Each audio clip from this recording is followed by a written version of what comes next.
Ang pagtira sa kalawakan ay hindi na pantasya ngayon. Dumarami ang pumupunta sa orbita. Mas mura na ang paglulunsad ng rocket. Mas matibay din ang mga istasyon. Sa ngayon, shift-shift lang ang paninirahan doon. Ngunit darating ang panahon na magkakaroon ng tunay na komunidad at buong distrito. Tulad ng business trip, darating ang mga tao, magtatrabaho at babalik. Ito ang simula ng bagong panahon. Tayo ay nasa bingit ng malalaking pagbabago.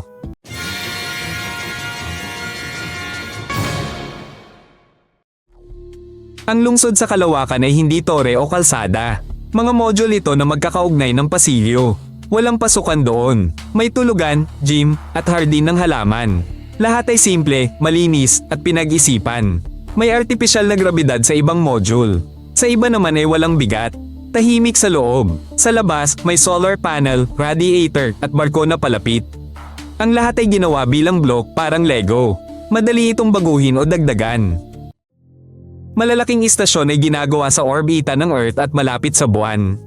Ito ay maginhawa, mabilis na nararating. Iba-iba ang kondisyon doon. Ilang bahagi ay binuo sa Earth at inilulunsad. Ang iba ay direktang inililimbag sa kalawakan. Nakakatipid ito ng oras at gasolina. Kung mas malayo ang istasyon sa Earth, mas kahawig ito ng base. Mas kaunti ang tao, ngunit mas maraming pagkakataon para sa agham at mga paglalakbay sa hinaharap. Ang liwanag ay galing sa malalaking solar panel. Ito ang kumukuha ng enerhiya. Ang hangin ay saradong sistema, kaya laging nililinis ito at binabago. Ang oxygen ay kinukuha mula sa tubig. Lahat ay umiikot lang. Ito ay para walang masayang. Automatikong kinokontrol ang init. Sa kalawakan, mabilis kang manginig sa lamig. Maaari ka ring uminit mula sa isang sinag ng araw. Lahat ay maingat na kinumpyot. Kasama rito pati ang ventilasyon. Maging ang thermos ng tsaa. Lahat ng tubig ay naiipon. Pati ang singaw ng hininga ay nagiging likido ulit. Hindi na lang tubo ang pagkain tulad dati. Gumagamit na sila ng taniman ng lettuce. May handa ng pagkain sa pakete. Sinusubukan din nilang magtanim ng protina sa mga espesyal na kagamitan. Mayroon ng mini kusina kung saan pwedeng magpainit o magluto. Ang importante ay masarap ang pagkain. Nakasalalay dito ang kalooban at kalusugan. Ang mga tao sa orbita ay hindi lang siyentista. Doon ay may mga tekniko, doktor, piloto, operator ng komunikasyon, inhinyero at kusinero. Bawat isa ay gumagawa ng maraming iba't ibang gawain. May nagbabantay sa kuryente, may nagbabantay sa kaligtasan, may nagkukumpuni ng robot. Nagsasaayos sila ng trabaho ayon sa shift. May oras para sa pahinga at ehersisyo. Lahat ay parang ordinaryong duty, pero walang lupa sa ilalim ng paa. At ang Earth ay malayo sa ibaba. Sa hinaharap, hindi lang matatanda kundi pati bata ay maninirahan sa orbit. Pag-aaral ay via video call. Ang praktika ay sa istasyon mismo. Para sa lahat, may sport sa walang gravity. May pelikula sa dingding. May lakad sa virtual reality. May board games na may velcro. At may paboritong serye sa TV. Pwede ring tingnan ang Earth sa malaking bintana. Ito ang papalit sa parke o gabi na lakad. Sa kawalan ng grabidad, mabilis humina ang kalamnan at buto. Kaya araw-araw kailangan mag-ehersisyo. Kung hindi, makakalimutan ng paa ang paglakad. Ang pagkain ay may bitamina at suplemento upang mabawi ang kawalan ng nakasanayang karga.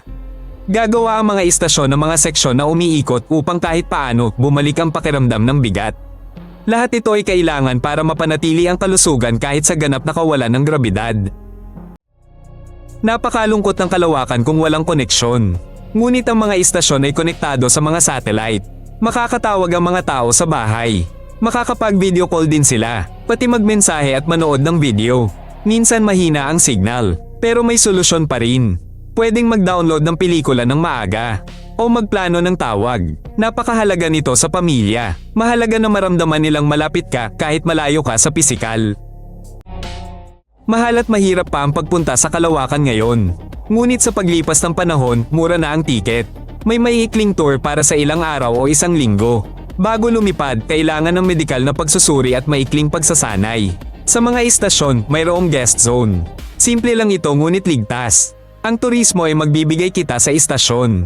Ngunit mahigpit itong babantayan para hindi makaistorbo sa trabaho at hindi ma-overload ang sistema. Sa kalawakan, mahigpit ang lahat. May mga patakaran kung sino ang responsable, paano lutasin ang mga alitan at ano ang gagawin kapag may lumabag. Hindi ito pagmamalabis kundi kaligtasan. Magkakaroon ng espesyal na payo, pangkalahatang pagpupulong at malinaw na tagubilin. Lahat ng alitan ay mabilis at tapat na nilulutas. Mahal ang kapalit ng pagkakamali. Walang pulis doon. Ikaw lang at ang iyong koponan. Sunog, tagas ng hangin o pagkasira ay posibleng mangyari. Kaya sa istasyon, lahat ay may reserba. May ekstrang bomba, maskara at pang-emergency na lagusan. Lahat ay nagsasanay para sa mga emergency. Kahit kakaibang amoy ay babala. Sa matinding kaso, pwede kang magtago sa special na compartment. Pwedeng bumalik sa Earth kung kinakailangan.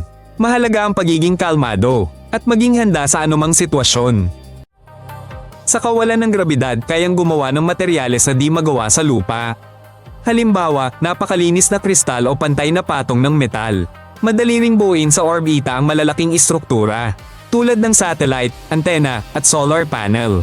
Nakakatipid ito sa bigat, espasyo, at pera. Ang produksyon doon ay di papalit sa panglupa, ngunit magbubukas ng bagong direksyon na dati wala. Ang trabaho sa kalawakan ay malaki ang sweldo, ngunit hindi ito pantay-pantay para sa lahat. Ang mga responsable sa seguridad o pamamahala ay mas malaki ang kita. Ang service personnel ay may matatag na sahod. Ang mga mananaliksik ay may grant. Upang maiwasan ang sama ng loob, may bonus sa night shift at mahirap na gawain. Mayroon ding bayad na bakasyon sa Earth pagkatapos ng matagal na trabaho sa taas. Maraming basura sa kalawakan. Mabilis silang lumilipad. Kahit maliit na piraso, sasira sa istasyon. Kaya sinusubaybayan lahat. Ang mga istasyon ay umiiwas. Ang lumang satellite ay inilalayo sa orbita.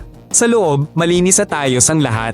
Walang kalat. Bawat tornilyo ay nakalagay. Problema din ang radiation. Kaya tubig o special na materyales ang nasa dingding. Ang mga gawain ay sinasaayos base sa lagay ng panahon sa kalawakan. Sa istasyon, pinag-aaralan ng kilos ng mga organismo na walang grabidad. Sinusuri din kung paano dumadaloy ang likido at kung paano lumalaki ang mga kristal. Wala dong nakasanayang itaas at ibaba kaya nagbubukas ito ng bagong ideya. Ang lahat ng natutuklasan doon ay nakakatulong sa lupa. Para ito sa medisina, konstruksyon at enerhiya. Maaari din silang magsagawa ng matagal na eksperimento. Hindi ito posible sa lupa. Ang mga tao sa istasyon ay hindi lang nagtatrabaho. May gym, VR games, drone competitions, panonood ng pelikula at pati party na may wall projections. Ang pahinga rito ay hindi lang libangan kundi mahalagang bahagi ng buhay. Nakakabawas ito ng stress. Pinatatatag nito ang team. Nakakatulong din para hindi mabaliw sa saradong espasyo. Ang totoong kasiyahan ay isa ring teknik para mabuhay. Walang makikitang armas sa mga istasyon. Ngunit kailangan ng panlaban sa hacker, backup na komunikasyon at plano sa banta. Ang mga militar na gawain ay nasa hiwalay na lugar upang hindi makasagabal sa karaniwang buhay. Hindi ito tungkol sa digmaan kundi para maging handa ang mga istasyon sa lahat kahit sa tila kathang-isip pa. Upang maging milyon-milyon ng mga tao, hindi libo-libo. Kailangan ng murang paglipad. Kakailanganin din ng lokal na materyales. At mga robot na walang pagod magtatayo ng lahat. Magiging tipikal ang mga tirahan. Lahat ay gagana sa saradong siklo. Para sa tubig, hangin, at pagkain. Ang mga estasyon ay magiging buong syudad. Hindi ito usapin ng pantasya, kundi usapin lamang ng panahon. Ang lahat ay patungo na rito. Ang orbita ay hindi wakas kundi simula. Dito bubuuin ang mga sasakyang pangkalawakan para lumipad sa buwan, Marte o sa labas ng solar system. Dito magmumula ang mga ekspedisyon sa malalim na kalawakan. Ang mga istasyon ay magiging base ng paglilipat. Dito magsanay ang mga tripulante para makarating sa lugar na hindi pa nararating ng sinuman. Kahit maganda at komportable, nakakapanikip ang saradong lugar. Mahalaga ang pag-uusap, gabi ang kwentuhan at video call sa pamilya. Pati mainit na ilaw at nakasanayang ritmo. Ang grupo ay pinipili hindi lang sa galing kundi pati sa pagkatao. Ang mahalaga ay manatiling tao kahit malayo sa lahat. Bakit nga ba manirahan sa kalawakan? Upang tumuklas ng bago, paunlarin ang teknolohiya. Malutas ang problema ng daigdig at sumulong pa. Ang kalawakan ay nagtuturo sa atin na pahalagahan. Ang tubig, hangin, kaayusan, at init. Oo, magiging mahirap ang daan. Ngunit sa bawat ganitong hakbang, nabubuo ang ating kinabukasan. Doon sa itaas, tunay nating nakikita. Gaano kaliit at kaina ang ating planeta. At gaano kahalaga na ito ay ingatan. Kung nagustuhan mo ito, mag-subscribe para hindi makaligtaan ng mga bagong episode. Dito sa amin, maikli at direkta lang ang nilalaman.